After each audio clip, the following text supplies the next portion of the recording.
Cavalier.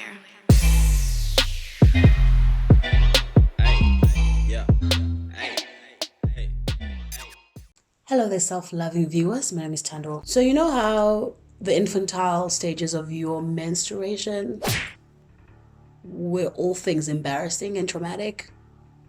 You were completely out of touch with your vagina, so your period always surprised you. Your jersey around the waist 1 week of the month was just like your fashion statement to hide the sometimes non-existent bloodstains on your tunic. And then in between your adolescence and all the way to your early 20s, you just couldn't get the hang of it. You're in your early 20s and you're still trying to find the right menstrual product for you.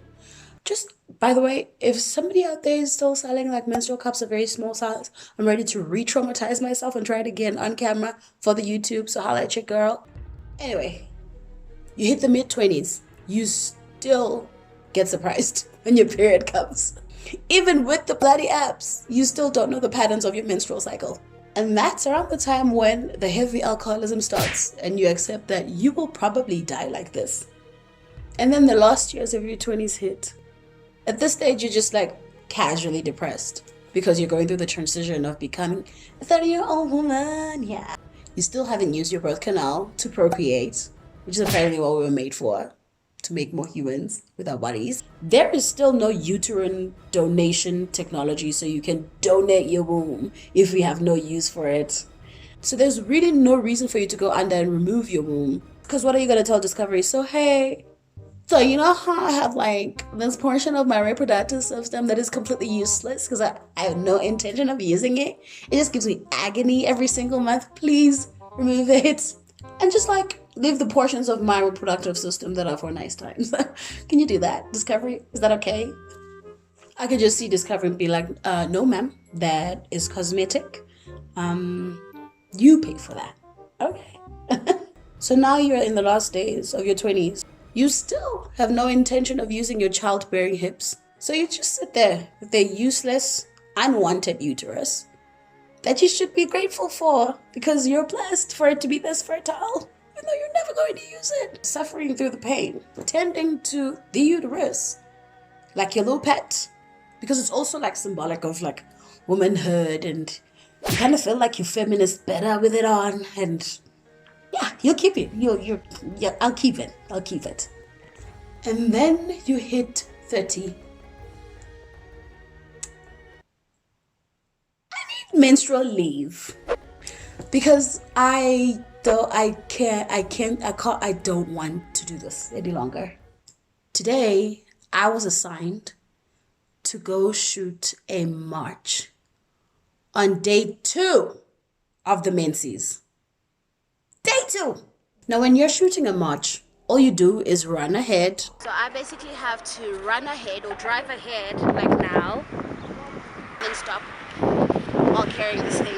It's pretty heavy. The marchers are over there. Run to the side, run to the back, get on top of a truck, get on top of a police van with a 9 kg camera on your shoulder for a good, let's say 4-5 hours. When you are on your menses, it's a toss-up between take the strongest medication and get knocked the F out, which you can't, babes, because this is a march, needs to be running the whole time, or don't take any meds that are going to knock you out and just be alert the whole time of your vagine trying to kill you from within. Also, where do you think you change a tampon on day 2 of your menstrual during a march? You don't. You bleed into your pants the whole march. Yes, my career is the ghetto. There's no glamour about it. So when I received the news that I was being assigned to the story, my life as I knew it had to kind of be flipped on its belly.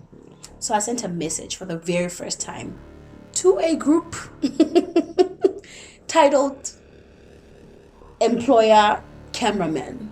In this group, there's 2 girls and about 15 men. I started typing this message. Hey guys, I'm not feeling well. I think I'm coming down with a cold. You know, cold front. Just hit Joburg, so can't do the march. Then I erased the message and I sent it to just the one guy who needed to read that message.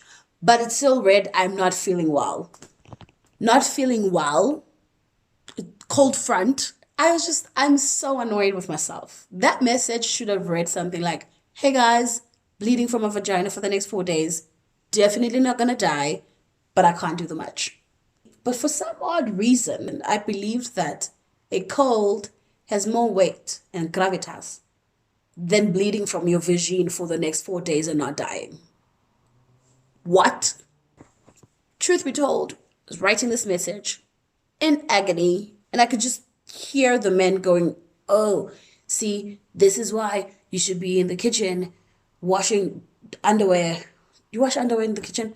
Oh, this is why you should be at home using your childbirthing hips and raising the children. You shouldn't be here. It's man's world.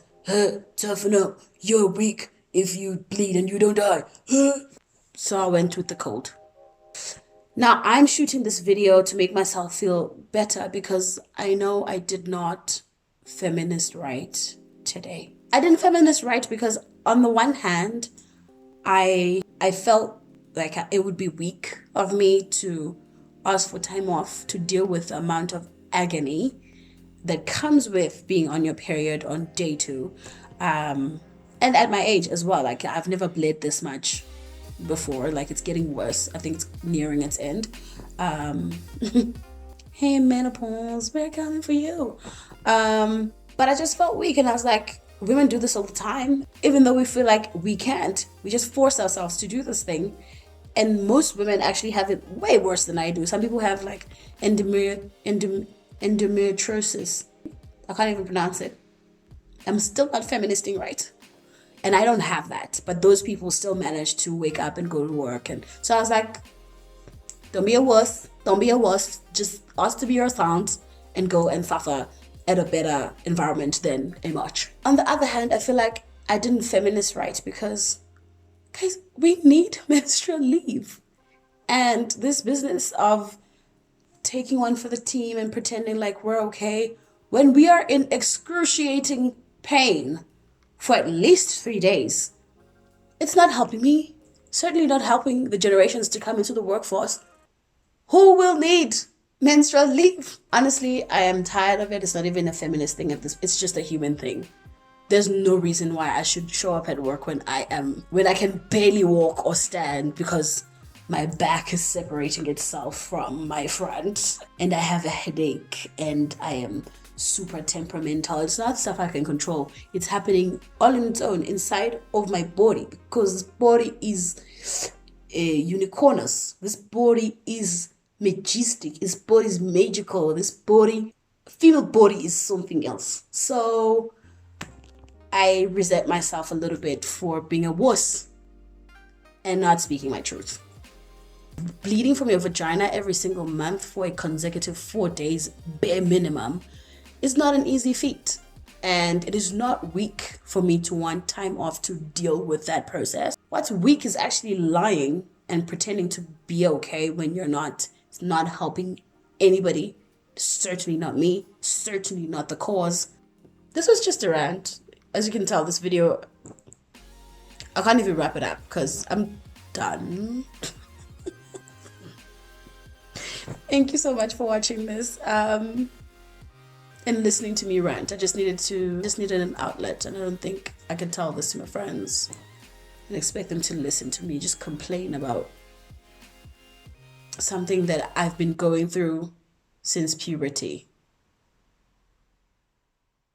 You just don't get used to it. It just doesn't get better. It just doesn't. In the comment section, let me know. Am I being crazy for wanting menstrual leave? Should we all be rallying in the troops to fight for menstrual leave? Or am I just being... Maybe I am weak. Please let me know in the comment section. Thank you so much for watching this video. See you guys in the next video. Bye.